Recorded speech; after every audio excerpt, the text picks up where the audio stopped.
Okay, let's continue on now. Now that we've gone over the definition, and remember that's a statement of financial accounting concepts definition as opposed to a standard definition, let's take a look at multiple choice number 9. Now see in number 9 on page 58, it's very clear they're talking about the concepts definition, because number 9 on page 58 says, under the FASB, statement of financial accounting concepts, number 5, you don't need to know like the title and the numbers of these things. They'll tell you when it's a concept.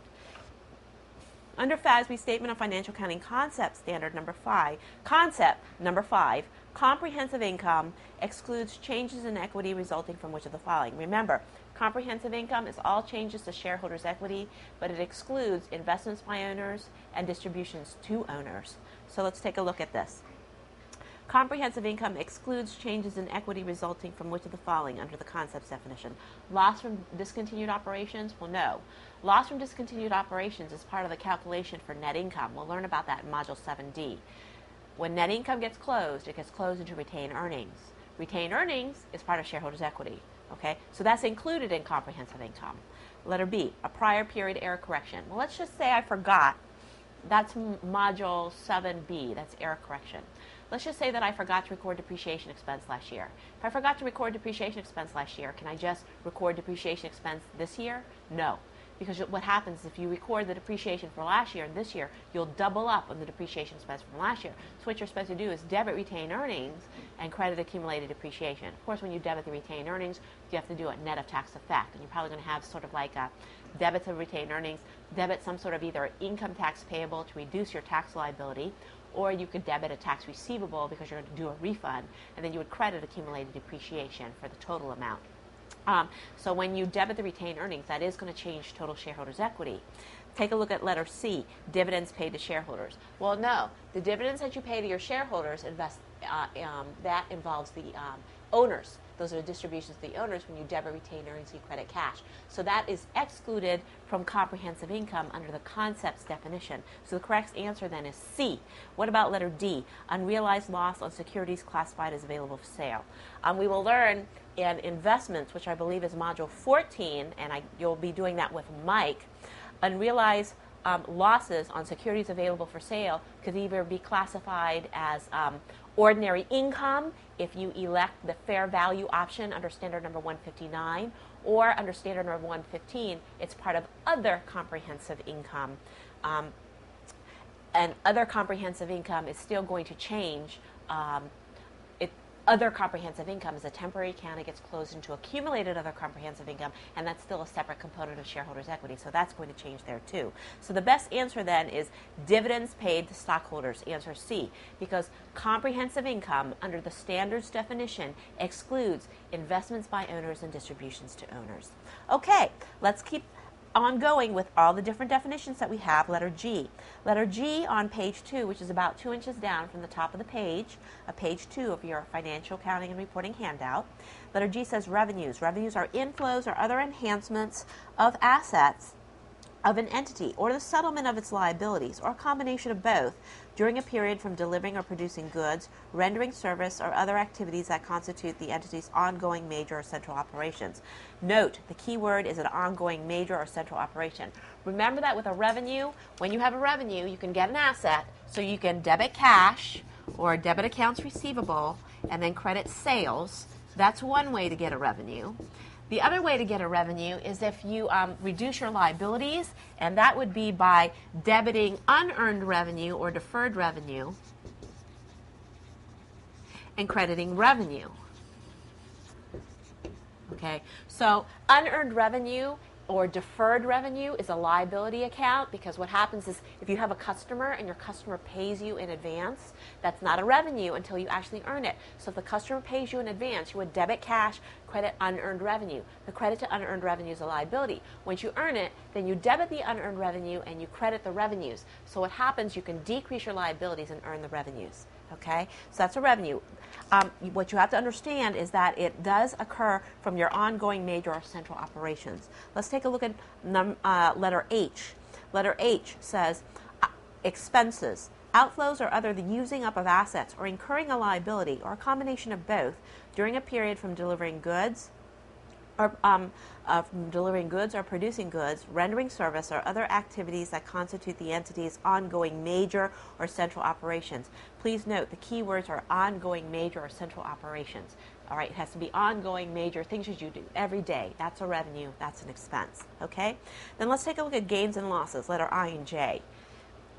Gains are increases in equity, increases in shareholders' equity or net assets from a peripheral or incidental transaction of an entity and from all other transactions and other events and circumstances which affect the entity during the period, except those that result from revenues or investments by owners. Note, the key words are peripheral and incidental.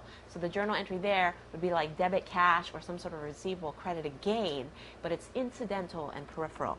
Then you have your losses. Decreases in equity or net assets from peripheral or incidental transactions of an entity and from all other transactions and other events and circumstances affecting the entity during the period, except those that result from expenses or distributions to owners. The key words are peripheral and incidental. Okay, if someone sues you and you lose, you're going to then have a debit to some sort of a contingent loss and credit to some sort of contingent liability because you're going to have to pay them as a result of a lawsuit. Okay, that's considered to be a loss. You don't get sued every day. Hopefully you're not in that business, so it's peripheral and incidental. Of course, if you're doing the suing and you win, all right, you might be able to debit a receivable and credit a gain because you're not suing every day. It's peripheral and incidental, but only if the person that you're suing, the defendant, has exhausted all their appeals. And remember, winning is not the same thing as collecting. So remember, the key words for gains and losses are their peripheral and incidental. Let's take a look at a multiple choice question on this now. I think that I wanted to look at, wasn't there one that I wanted to do?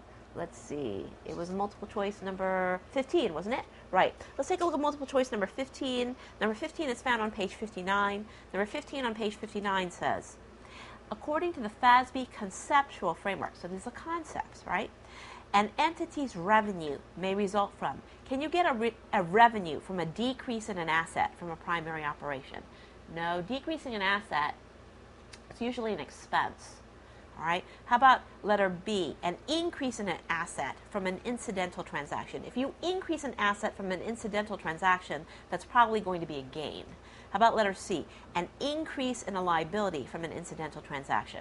Now, if you increase a liability from an incidental transaction, that's probably going to be a loss, okay? Letter D, like David, a decrease in a liability from a primary operation. Yeah, that's the revenue. You can decrease your liabilities by debiting unearned revenue and crediting revenue. So the best answer for number 15, according to the FASB conceptual framework, an entity's revenue may result from decreasing a liability, all right, and then you credit revenue. That's part of your primary, ongoing, major, central operations. That's a revenue. Expenses are primary, ongoing, central operations. Gains and losses are incidental and peripheral. So the best answer for number 15 is D, like David. Okay? That's D, like David. All right, let's take a look then at some more of our definitions here on page 2. On page 2, we have about 1/3 of the way down on page 2 of your financial accounting and reporting handout, we have the basic assumptions. Let's look at that. Number 4, basic assumptions. Letter A, the economic entity assumption. Economic activity can be identified with a particular unit of accountability. Note, however, you can define the entity at a higher level, meaning the parent, or at a lower level, or a subsidiary. Okay? You define who your economic entity is, and we can define it higher, we can define it lower. Okay? Letter B, going concern assumption. The business enterprise will have a long life. The going concern assumption does not apply if liquidation of the business appears imminent. That's, by the way, besides verifiability, that's another one of the reasons why we use the historical cost concept in generally accepted accounting principles, because of the going concern assumption. If you are a going concern, like, you do not need to have your building at a fair market value. If you have a factory building, and you always need that factory building because you're going to have your factory operations in there manufacturing widgets, the fair market value of that building is irrelevant because you don't intend to sell the factory building. You're going to keep it and you're going to manufacture widgets in it. So going concern is one of the major underpinnings why we continue to use historical cost. Okay? So note, the fair value of an asset is irrelevant if we are a going concern and we need this asset in our operations. This is another reason to use the historical cost instead of the fair value. Then you have the monetary unit assumption. In the monetary unit assumption, money, meaning the U.S. dollar, is a common denominator of economic activity, and it provides an appropriate basis for accounting measurement and analysis. Note, we'll learn this in foreign currency translation and foreign currency transactions. Foreign currency translation, foreign currency transaction, that's in Module 17. You'll do that with me. When we do the foreign currency transactions in Module 17 and foreign currency translation in Module 18E, I'll remind you again, this is the monetary unit assumption. We have to do everything in U.S. dollars. Okay? Then we have periodicity assumption. That says, letter D, the economic activities of an enterprise can be divided into artificial time periods. We report financial information periodically to apprise users of performance and economic status. We'll learn this in Module 18B, like Barbara. Module 18B covers interim reporting. You define your accounting period. Your accounting period can be a month. Your accounting period can be 3 months, which is a quarter. Your accounting period can be 6 months. Your accounting period can be 1 year. Now, the most common accounting period they test on the CPA exam and financial accounting reporting is going to be the 1 year, but there are specific accounting standards, generally accepted accounting principles, that apply to interim reporting. And the most commonly tested interim period is the quarter, because all publicly traded companies have to file 10Qs, which are quarterly reports with the SEC. So they like to test that quite a bit. All right, so these are basic assumptions. Then we have our basic principles of accounting. Number 5, in the middle of page 2 of your financial accounting reporting handout. They have basic principles of accounting. 5A, the historical cost principle. Generally accepted accounting principles require that most assets and liabilities be accounted for and be reported on the basis of acquisition price, that's historical cost, because it's most reliable. And note, there are exceptions. For example, there are exceptions for impairments, impairments of property, plant, and equipment, impairments of intangibles, impairments of goodwill. We will learn that in Module 9 when we discuss fixed assets. Also, another exception is the lower of cost or market. You will learn that with Phil when you have to value inventories at their lower of cost or market. That is in Module 8. Okay, so there are always exceptions to the historical cost principle. Then we have letter B, revenue recognition. Remember, recognition means you do it in a journal entry and you put it on the financial statements.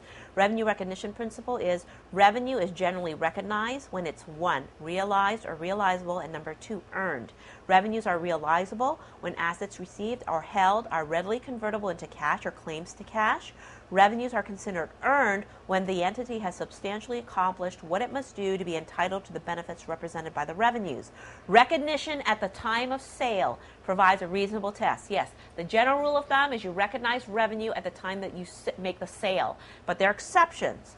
Exceptions to recognizing revenue at the time of the sale are during production. An example is the percentage of completion method of accounting for construction contracts.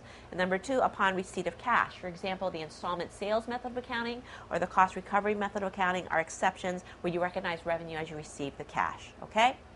Then letter C, you have the matching principle. The matching principle is that you must match the expenses to the revenues whenever it's reasonable and practicable to do so.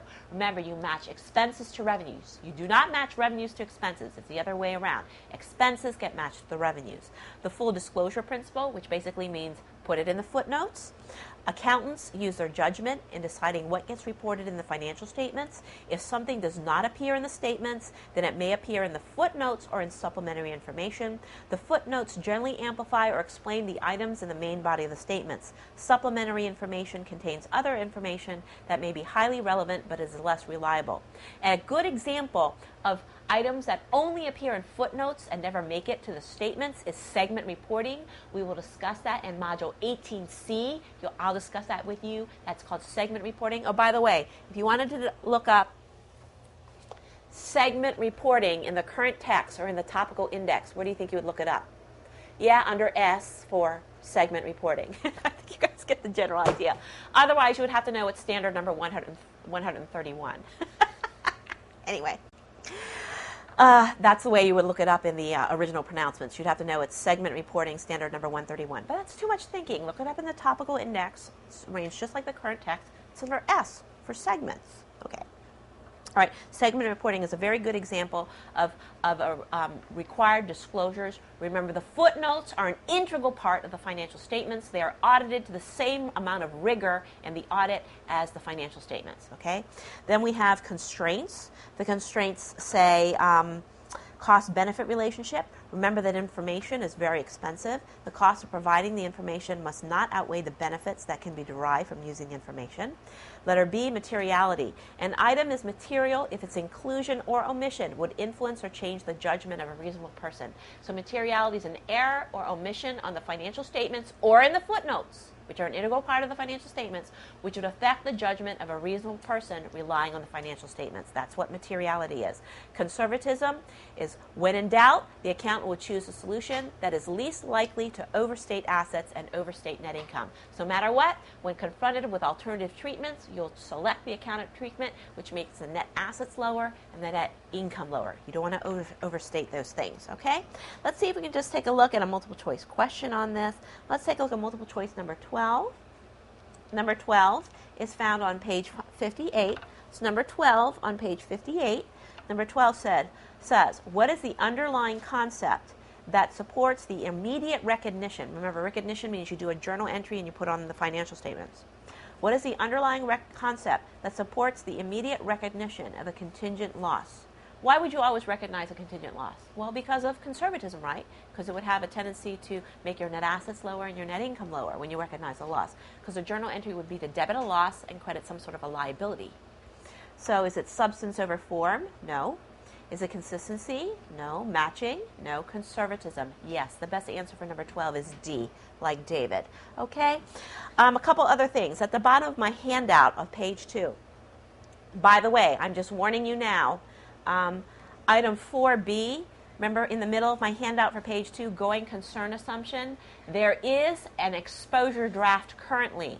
An exposure draft currently with the FASB, where they're going to be issuing a separate FASB standard for going concern. So going concern right now is just one of the basic assumptions. It's theory within generally accepted accounting principles, within financial accounting. However, they're going to be issuing a separate statement of financial accounting standards, SFAC. Who knows when this is going to happen? The FASB has kind of like been really busy with fair value right now, fair value of all those collateralized debt obligations and all that stuff that's causing all the uproar in our financial services industry. So they're kind of busy right now. But there is an exposure draft currently for a proposed statement of financial accounting standards for going concern. It used to be that going concern was only theory related. It was like a concept. Also, going concern was strictly the purview of the auditors because the auditors have a separate type of opinion called the going concern opinion, and you'll learn about that in the audit and attestation section of our program with Gary. Okay, but that's no longer true. That will be coming. So it's not effective right now. It's just in a draft form right now. But of course, you'll rely on us. As soon as it hits it, I will tell you when we'll start testing it on the exam. So that's coming. All right. At the bottom of page 2, item number 7 at the very bottom says the gap hierarchy. Yes, this is another major thing that has really changed, and I think that they're going to hit this because people are so accustomed to having the gap hierarchy being defined as part of generally accepted auditing standards. That's true. Generally accepted auditing standards used to define what is the gap hierarchy, which is what types of accounting standards take precedence over other types of accounting standards when you're doing your accounting. It's called the gap hierarchy or the house of gap. It used to be under generally accepted auditing standards. It used to be specified, the gap hierarchy was specified by the Public Company Accounting Oversight Board for publicly traded companies and the AICPA's Auditing Standard Board under SAS number 69, Statement of Auditing Standards number 69. That's gone now. Now it is a FASB standard. Yes, it is a FASB Statement of Financial Accounting Standards. So before it was GAS, now it's GAP, okay? It's part of the Statements of Financial Accounting Standards.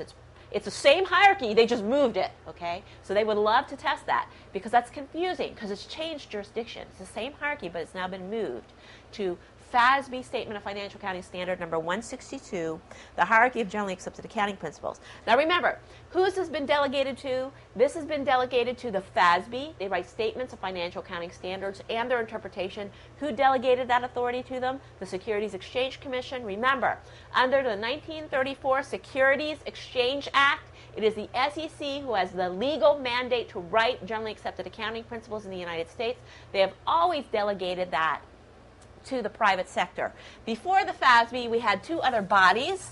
So Remember that the SEC is responsible for writing GAAP. They had delegated that first. They had delegated to the AICPA, and the AICPA had something called the Committee on Accounting Procedure, and they wrote accounting research bulletins. So the AICPA's Committee on Accounting Procedure, they wrote accounting research bulletins. Then they went away, and then the SEC delegated it to the Accounting Principles Board, and the Accounting Principles Board, they wrote opinions. And they did that till like around 1973. And then they went away. And then currently we have the FASB.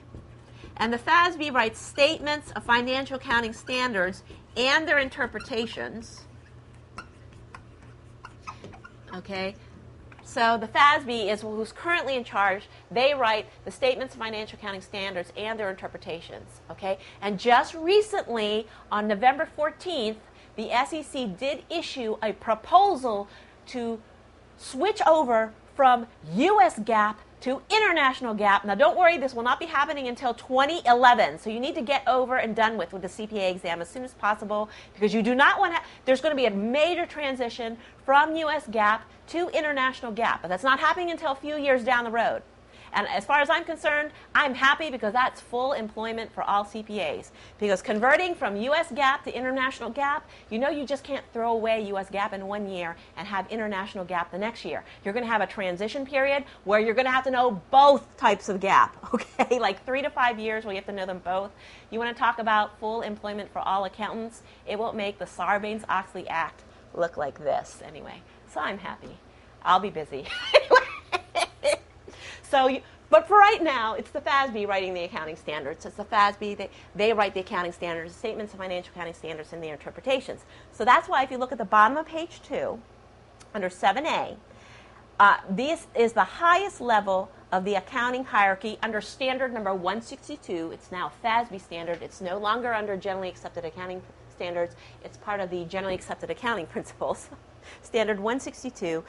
The first level is the FASB Statements of Financial Accounting Standards and Interpretations. They, of course, supersede the Accounting Principles Board opinions. Now, there's still some Accounting Principle Board opinions that are still in effect, but sometimes if you have anything, some old ones, they'll get superseded by these. But if they haven't been superseded, there's still ones that are still in effect. It's just the board is gone. Okay? It's been replaced by the FASB board. And then they superseded the AICPA's Committee on Accounting Procedures, who wrote accounting research bulletins. Now, there's still some accounting research bulletins that are still in effect. They're old, they're still in effect. But then some of them got superseded by opinions, and then some of them got superseded by standards. But there's still some that are still in effect. It's just the accounting, the AICPA's Committee on Accounting Procedure, they went away, and they were replaced by FASB. Okay. Then the second level of the GAAP hierarchy is your FASB technical bulletins, your AICPA industry audit and accounting guides, and your AICPA statements of position. Then the third level of the hierarchy is the consensus positions of the FASB Emerging Issues Task Force and the AICPA ACSEC practice bulletins. And then the last level of the hierarchy is the AICPA accounting interpretations, Q&As that are published by the FASB staff, as well as industry practices widely recognized and prevalent. I think you only have to know 7A and 7B, the top two levels of the hierarchy. This is part of the GAAP hierarchy. Then there's the other accounting literature. The other accounting literature consists of FASB concepts. Remember, we learned all about the concepts, which are the rules for writing the rules. Then you have APB statements, AICPA issue papers, International Accounting Standards Committee statements, GASB statements, interpretations and technical bulletins, pronouncements of other professional associations or regulatory agencies, AICPA's technical practice bulletins, and accounting textbooks, handbooks, and articles. But remember, this is other accounting literature. It doesn't even make it into the hierarchy. I think for the hierarchy, you just only have to know the top two levels, okay, the 7A and 7B. Now, let's do a multiple choice question on that. Multiple choice number 25, please. Number 25. Number 25 says, in the hierarchy, 25 is found on page 59, in the hierarchy of generally accepted accounting principles, APB opinions have the same authority as AICPA. Well, the AICPA does write statements of position. Okay? The AICPA does write statements of position, but you know AICPA statements of position are on the second line of the hierarchy. Okay? So that's why I'm telling you, you have to be really careful about choosing A. How about letter B? AICPA industry audit and accounting guides. Well, the AICPA does write those too. Okay? But the AICPA industry and accounting guides, they're at a lower level. Okay? Then we have the accounting research bulletins. That's the correct answer. The top level of the GAAP hierarchy consists of the FASB Statements of Financial Accounting Standards and their interpretations, the ICPA Committee on Accounting Procedures Accounting Research Bulletins, and the APB opinions, all right? Only the boards has been superseded, but some of the standards are still in effect if they haven't been superseded by later standards, so they still exist. So APB opinions have the same weight as the accounting research bulletins written by the AICPA's Committee on Accounting Procedures. So the best answer there would be 25D, like David. Be careful, the AICPA really did write, okay, other things, but they're not on the same hierarchy. All right, that's what makes it so tricky. All right, the next thing that I want to cover in here is we still have to go over Statement of Financial Accounting Concepts number 7, and they do a pretty good job of this. First of all, I want you to go back into the back of your book. Now remember, you're never to go back into the back of your book until I tell you to go back. Okay, now it's time to go back. All right, we're going to look at the outline, a brief outline of Statement of Financial Accounting Concepts number 7, which is about cash flows. And that is going to be found on page 1029. So please turn to page 1029, and we'll take a look at that. On page 1029, in the very back of your book, there's a nice outline called, at the very top of page 1029, 1029. At the top it says Statement of Financial Accounting Concepts number 7, using cash flow information and present value in accounting measurements. So let's just take a look at this. Letter A. This statement, and now remember, it's a Statement of Financial Accounting Concept. It is not a Statement of Financial Accounting Standard. The Statement of Financial Accounting Concepts provide the conceptual framework or the rules for writing the rules, which are the GAAP, or Statement of Financial Accounting Standards. Letter A. The statement provides for, number 1, a framework for using future cash flows as a basis for accounting measurements at initial recognition. Letter B, in a fresh start measurement, which is a measurement in a period following initial recognition that establishes a new carrying amount unrelated to previous amounts and accounting conventions. Letter C, for the interest method of allocation, that is a reporting convention that uses present value techniques in the absence of a fresh start measurement. Like depreciation and amortization conventions, interest methods are grounded in the notion of historical cost. Number 2, general principles that govern the use of present values are letter A, especially when there are uncertainties that exist in number 1, the amount of the future cash flows, number 2, the timing of future cash flows, or number 3, both. So when would you use present value cash flows? You would use present value cash flows in interest method allocation. You would use present value cash flows in fresh start measurements. Okay, it tells you basically how to measure, but not when to measure. How to measure, but not when to measure. When to measure is governed by an accounting standard concept. The concept tells you how to measure. And then number 3 says it has common understanding of the objective of present value in accounting measurements. Number 4 is guidance on measurement issues only. How to actually do the debits and credits, how to actually report it in the financial statements is not addressed in a concept. Those are addressed specifically in the standard. So they're talking about how to come up with a number, not when to recognize a number, not how to do the debits and credits of the number, not where to put the number on the financial statements, not what to disclose about the number. That goes in the statement's financial standards. So they're saying in general, how to come up with a number. Letter B says the statement does not specify when fresh start measures are appropriate, so not when to use it, just how to measure it. Number 1 says FASB accepts the side where a particular situation requires a fresh start measurement or some other accounting response on a project-by-project basis. So that's all I want you to do. I want you to read letter A and letter B and have a familiarity with that. Now we're going to go back to the text in Module 7a. Now you see me with all these notebooks. That's because, we sell so many of these books. Okay, I think we're the largest seller of the Wiley books in like the whole country. I mean, it's like a lot. We sell a lot of these books. They don't give us the book bound. They give us a book. It's like loose leaf, and when we stick it in these binders. Okay. Back in Module 7a, they do talk about Statement of Financial Accounting Concepts number 7. So I just want to point out some things to you. Take a look on page 46, and we're just going to read through all these different things here, and it goes over for about a page and a half. On page 46, about 2/3 the way down the page. It says cash flow information and present value. 2/3 of the way down the page on page 46, it says, as discussed earlier, the attributes most often used to measure assets and liabilities include observable marketplace determined amounts. These observable marketplace amounts, such as current costs, are generally more reliable. and are determined more efficiently than measures which employ estimates of future cash flows. However, whenever you can't observe an amount in the market, then you can come up with an amount on your own by estimating the future cash flows and discounting that back. However, when observable amounts are unavailable, accountants often turn to estimated cash flows to determine the carrying amount of the asset or liability. Since those cash flows often occur in one or more future periods, questions will arise about whether the accounting measure should reflect the present value or a non-discounted value. Okay. In February of 2000, the FASB issued Statement of Financial Accounting Concepts number 7, using cash flow information and present value. It provides a framework for using future cash flows as a basis of an accounting measurement. It provides general principles governing the use of present value, especially when the amount and timing or both of the cash flows are uncertain. The framework provided by Statements of Financial Accounting Concepts number 7 also describes the objective present value in accounting measurements. Note that SFAC number 7 addresses how to measure, not when to measure, not how to do debits and credits, not where to put it in the financial statements, just how you come up with a number, okay? Fresh start measurements are defined by FASB as measurements in a period that follows initial recognition and establishes a new carrying amount unrelated to a previous amount. An example would be an impairment value. That's you have an item, it has a carrying value, then you record an impairment for it, and you might determine that the measurement based on present value of future cash flows, okay? And it says later on that SFAC, on the fourth line from the very bottom of page 46, SFAC number 7 does not apply to measurements based on the amount of cash or other assets paid or received or an observation of fair values in the marketplace. It's all based on your estimates, okay?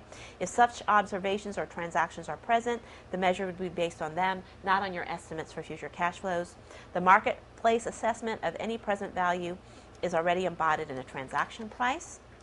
Okay, let's just turn to page 47, about 1/3 of the way down the page, and it says in bold print, 1/3 of the way down the page on page 47, says the only objective of present value when used in accounting measures at initial recognition and fresh start measures is to estimate fair value. So what we're only trying to do here is to estimate the fair value. In the absence of observed transaction prices, accounting measurements at initial recognition and fresh start measurements should attempt to capture elements that when taken together would comprise a market price, if one existed. All right. Later on, about 2/3 down the way the page, it has a A, B, C, D, E. Let's just read the paragraph with the A, B, C, D, E. It says a present value measurement is able to capture the economic differences between various assets and liabilities, and it would include the following elements according to Statement of Financial Accounting Concepts number 7. Letter A, an estimate of the future cash flow, or in more complex cases, a series of future cash flows at different times. Letter B, expectations about possible variations in the amount or timing of those cash flows. Letter C, the time value of money as represented by a risk-free rate of interest. Letter D, the price for bearing the uncertainty inherent in the asset or liability. Letter E, other sometimes unidentifiable factors, including illiquidity and market imperfections. Boy, that's what's going on right now. We do have some illiquidity and some market imperfections going on in the stock market right now. Anyway, Statements of Financial Accounting Concepts number 7 contrasts two approaches to computing present value. Either approach may be used to estimate the fair value of an asset or liability, depending on the circumstances. In the expected cash flow approach, only the time value of money, represented by the risk-free rate of interest, is included in the discount rate. The other factors cause adjustments in arriving at risk-adjusted expected cash flows. In a traditional approach, adjustments for factors B through E are embedded in the discount rate. Okay, so just remember that the interest rate is always going to be a function of risk, okay?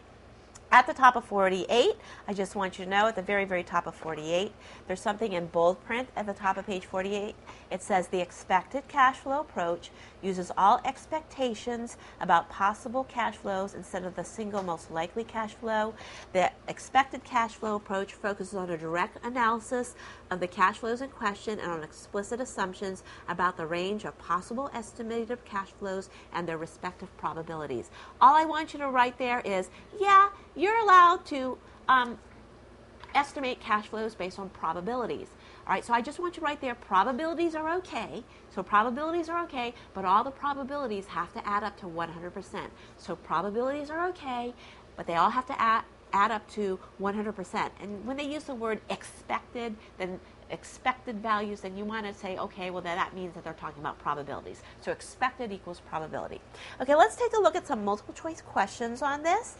The multiple choice questions are a little bit more, some are theory, some are like, some are theory, some are not. Let's take a look at multiple choice questions number 19, 20, and 21. 19, 20, and 21 all involve statement of financial accounting concepts number 7, and then I'm going to assign you a couple simulations too. On 19, 20, and 21, which are all found on page 59, number 19 says on page 59, 19, 20, and 21 are all found on page 59. Number 19 says, which of the following is not covered in Statement of Financial Accounting Concepts using cash flow information and present value and accounting measurements? Does it tell you how to value measurements at initial recognition? Sure it does. How about interest method of amortization? Sure. How about expected cash flow approach? When you think about expected, they're talking about probability. Sure. Does it tell you when a fresh start measurement is appropriate? No, it tells you how to measure, but it doesn't tell you what to measure, okay? It doesn't tell you when to measure. It doesn't tell you the debits, it doesn't tell you the credits, and it doesn't tell you where to put the number on the financial statements. All it tells you is what the number is and how to value that number. So the best answer for this is what is not covered is determining when you're supposed to do this. It just tells you how to calculate that number. So the best answer for number 19 is D, like David. What is not covered by SFAC. Number 7 is determining when fresh start measurements are appropriate. It doesn't tell you when. Let's take a look at number 20. Number 20 says, in calculating present value in a situation with a range of possible outcomes, all discounted using the same interest rate, the expected value. Now remember, when you talk about the word expected, you always think about the word probabilities. The expected present value would be the most likely outcome? No. The maximum outcome? No. The minimum outcome? No. See how they put most likely as expected? They put that as A. And no. Expected goes with probability. Letter D, the sum of probability weighted present values. Yes, whenever you see the word expected, you think probabilities. Just remember, all the probabilities have to add up to 1. So the best answer for number 20 is D, like David. Now we're actually going to apply the probabilities in number 21. Let's see what we can do with number 21. Now, whenever you get a question, you should always read the stem first. Now, those of you who've had me in BEC, you already know this, but number 21 has a stem. The stem is the last sentence before the A, B, C, D. You should always read the stem first, which is the last sentence before the A, B, C, D, before you read any other information in the problem. Do not start reading the problem like this. Number 21. A cash flow of $200,000? No, because you still don't know what's important. What you should first do is determine what is requirement. Once you determine what is requirement, then you know what's important and what's not important, and then you know what to do with the information that you read in the problem. So you read the stem first, which says, what is the expected value of Lydia Nichols' cash flow in whole dollars? Now, as soon as you hear the word expected, you know you're going to have to deal with probabilities. Now, it's okay to deal with probabilities as long as all the probabilities add up to what? They all add up to the 100%. A cash flow of $200,000 may be received by the Lydia Nichols Company in 1 year, 2 year, or 3 years with probabilities of 20%, 50%, and 30% respectively. Now see how the 20 plus the 50 plus the 30 all add up to 100%? Then that's okay. The rate of interest on default risk-free investments is 5%. And they say the present value factors are this, this, and this. Okay, you're going to need the present value factors because the different numbers are going to be calculated differently. Even though it's $200,000 per year, because you have to weight them specifically for each probability, the numbers are going to change. So use the present value of 1. So what is the expected present value of Lydia Nichols' cash flow? Okay, well, you're going to have year 1, year 2, and year 3. And each year you're going to have the $200,000. But they say the expected value, so you have to deal with the probabilities. And the probabilities are 20%, 50%, and 30%. So then you say, okay, 20%, 50%, 30%. And then you multiply by your present value factors, because we're talking about the present value of the cash flows. And so the 20%, 50%, and 30%, notice that all adds up to what? 100%, the probabilities have to add up. Then you multiply that by the present value of 1, present value for 1 year, then 2 years, and 3 years. So this is times 0.95238 times 0.90703 times 0.86384. You do all that math. Once you do all that math, you come up with 38,094. Then you come up with 90,703. And then you come up with 51,830. And you know, I round because I just don't deal with pennies. And the total, and the reason I don't deal with pennies, if you look at the answers, none of the answers have pennies. And then you have 180,627. Oh, I have a $1 rounding error because I don't deal with pennies. So 186.27. The best answer then is answer B, like Barbara, about 180,628. The reason I did is because of rounding. It doesn't matter. So the best answer for number 21 is B, like Barbara, 180,628. It's off $1 because of rounding. Okay? Now there's a couple other simulations that I want to assign to you. I'm just going to go over the simulations. There's 2 simulation problems in here. Now, I only want you to do the concepts portion of simulation problem number 1 and the concepts portion of simulation problem number 2. But if you look at the bottom of page 65, this is where simulation number 1 is, and you see how it has the bigger box at the very, very bottom says concepts. I want you to do that one. And also I want you to do the concepts. If you turn to simulation number 2, simulation number 2 actually begins at the bottom page 67, but the part that I want you to do is found in concepts, which is on page 68. I only want you to do the concepts, and they're sort of like terminology. Now, if you look at the bottom page 65, let's take a look at simulation number 1, and let's take a look at the concepts. All right? By the way, both of these simulations are new in 2009. So why do you think that the publisher started introducing simulations for accounting theory, all right, this year? Probably because you have to know it for the exam. Maybe it showed up in there. Oh, we're not supposed to talk about the exam, but I would study them only because it's brand new. At the bottom, page 65, it says concepts. It says, in preparing their accrual basis financial statements, it's important to understand the sources of generally accepted accounting principles, match the following description to the appropriate accounting pronouncement.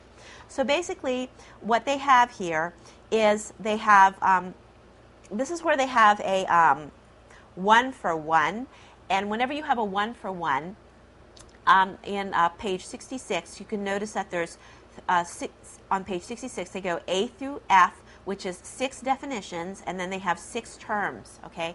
What I would like you to do first is briefly review the terms, 1 through 6. Review the terms first, then briefly look at the definitions, okay? And then each definition will be matched to the term. Okay, so what you do is first you go number 1, technical bulletins. Number 2, interpretations of Financial Accounting Standards Board. Number 3, statement of financial accounting concepts. Number 4, EITF statements. Number 5, opinions. And number 6, statements of financial accounting concepts. This is actually a problem. It's like a matching problem with terms and definitions about the Statement of Financial Accounting Standards number 162, which is a new, it's new, okay, because it just got placed there in the FASB standard, and it's a gap hierarchy. Okay, so that's new, so they'll probably like to test that, because the hierarchy isn't new. It's the same old hierarchy, but the fact that they moved it to FASB under a new standard, 162, that's what's different about it. So let's just take a look at letter A, the official pronouncements of the APB. That would be an APB opinion, okay? An APB opinion goes with item number 5. You see that? And you already know what that is, because what you've done is first you briefly review what the terms are, then you look at the definitions. Okay, so terms first, then definitions, and in this particular example, it's a 1 for 1, okay? On the next one, it says letter B sets forth fundamental objectives and concepts that is used to develop future standards. Well, those are the statements of financial accounting concepts, okay? And the statements of financial accounting concepts, that would be item number 6. And you would know that already because you already had a familiarity with the terms. So first read the terms and then read the definitions. Now this is unique because it has a 1 for 1 relationship. 6 definitions, 6 terms. If you look at, however, simulation number 2, Simulation number 2 begins at the bottom of page 67, but the part I only want you to do for accounting theory is the concepts. The concepts are found on page 68, and the concepts, about 1/3 of the way down on page 68, you see the big box. It's a larger box that says concepts. What you have here is you have about 12 different terms, but then you only have 10 definitions.